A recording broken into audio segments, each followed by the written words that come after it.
ঈদের অনেক অনেক শুভেচ্ছা রইল সবাইকে। ঈদ মোবারক। আর একটা জিনিস খেয়াল করবেন যে সিনেমা, বড় বড় যেসব সিনেমা আছে কিংবা নাটক, এগুলো রিলিজ হয় এরকম ঈদের সময় কিংবা অন্যান্য টাইমে যেসব ওকেশন থাকে সেই সময় কিন্তু রিলিজ হয়। তার কারণ কি জানেন? কারণ হচ্ছে এই সময়টাতে মানুষ প্রচুর পরিমাণে মাল্টিমিডিয়া কনজিউম করে, মানুষজন অনেক ভিডিও দেখে। সো ইউটিউবারদেরও কিন্তু এরকম কিছু সুযোগ আছে। আপনি যদি ইউটিউবার হয়ে থাকেন তাহলে কিছু সুযোগ কাজে লাগিয়ে আপনি কিছু ভিউজ আনতে পারবেন এসব ওকেশনে, যেরকম ঈদ, পূজা, তারপরে বিভিন্ন ওকেশন যেরকম হয়। তো আজকে ঈদের দিন যারা ইউটিউবার আছেন তারা একটা জিনিস কাজে লাগাতে পারেন, অনেকে হয়তো বা জানেন অলরেডি, সেটা হচ্ছে ঈদের সময় ঈদ রিলেটেড কন্টেন্ট তৈরি করবেন। লাইক যারা নাটক তৈরি করেন তারা ঈদের নাটক, ঈদ টাইপের, ঈদের জন্য নাটক আর কি।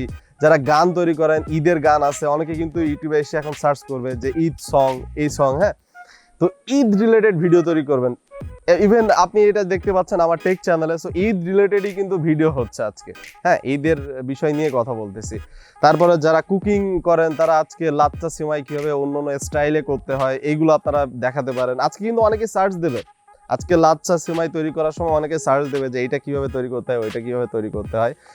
তো এটা হচ্ছে অনেক বড় একটা অ্যাডভান্টেজ। বিভিন্ন ওকেশনে আপনারা যারা ইউটিউবার আছেন কিংবা যারা অ্যাকচুয়ালি কন্টেন্ট ক্রিয়েট করেন, সেটা টিভিতে হোক কিংবা ইউটিউবে হোক, চ্যানেলে হোক কিংবা ইউটিউবে হোক, এখানে কিছু ট্রিক্স আপনার মাথায় রাখতে হবে যে ঈদের সময় এরকম ঈদ রিলেটেড কিছু কন্টেন্ট তৈরি করুন, তাহলে মানুষজন কিন্তু এখন ঈদ রিলেটেড সার্চ মারবে এবং আপনার ভিডিও দেখবে। তো জাস্ট এতটুকুই বলার ছিল। আপনারা চিল মারেন, ঘুরেন ফিরেন, আজকে আনন্দ করেন, আজকে তো আনন্দের দিন। আর কুরবানি ঈদ, আরো কিছু বিষয় আছে। তো চিল মারেন। সবাইকে আবারও ঈদ মোবারক। আল্লাহ হাফেজ।